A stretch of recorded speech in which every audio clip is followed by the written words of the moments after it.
Pessimism, Realism, and the Church's Plight, April 1st, 2025. Fans of The Lord of the Rings often take issue with the changes that were made in the film adaptations, but one of those changes found in the second movie, The Two Towers, tells a powerful tale.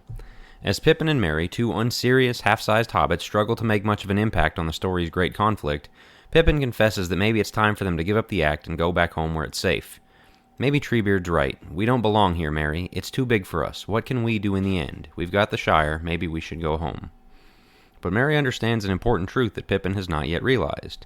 The fires of Isengard will spread, and the woods of Tuckborough and Buckland will burn, and all that was once green and good in this world will be gone. There won't be a Shire, Pippin. Jeremiah dealt with Pippin prophets in his day. They have healed the brokenness of my people superficially, saying, "Peace, peace, but there is no peace." Jeremiah 6:14. In the next chapter, they tried their own version of, "We'll always have the Shire," and God was having none of it. Do not trust in deceptive words saying, "This is the temple of the Lord, the temple of the Lord, the temple of the Lord." Jeremiah 7:4.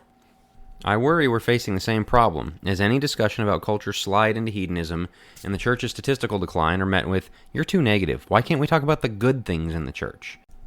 If I could gather all the Pietist, Anabaptist, and Lipscombite preachers, and all the older preachers in the Deep South who insist the church is thriving, and have their attention for 1 minute, I'd show them this scene.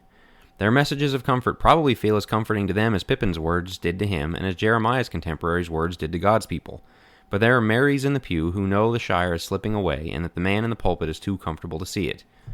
These are the people who have to face DEI and pronoun sensitivity training, or lose their livelihoods, have to thread a needle of keeping their kid from trans influences without getting them taken away on child abuse charges, or have to fear for their family's safety as gunshots start to ring out weekly in their once safe neighborhood. The Pippins in the pulpit take for granted all the gains Christendom has made.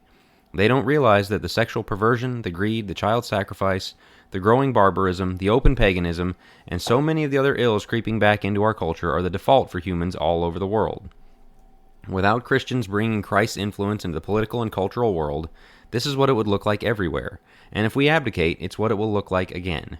Will the church die? No, but it can be pushed backward pretty far when God's people aren't faithfully marching forward. I truly don't think they've grappled with just how ugly it can get.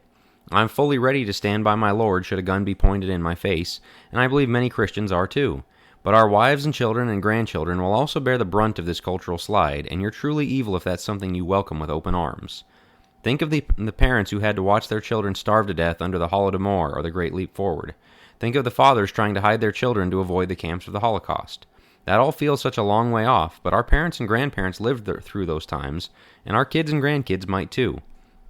We've grown up in a culture that places us in the top 1% of anyone who ever lived with regard to prosperity, safety, and insulation from brutal imagery, thanks to Christianity's influence in our country.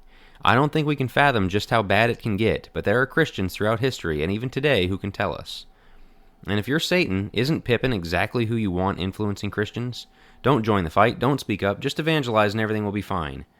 It's no coincidence that as many churches have given up any attempt to influence the culture, the church just so happens to be growing increasingly influenced by the culture in return. It will always go one direction or the other, and by convincing us that we're pleasing God by standing down, Satan is given a clear path to march forward. Standing safely on a stage on a Sunday to tell Christians they'll always have the Shire, then returning home to a plentiful meal and a nice warm bed is exactly the kind of comfort that appealed to Pippin. It's time they realize what their members who are on the front lines are already experiencing every day. Before long, there won't be a Shire anymore.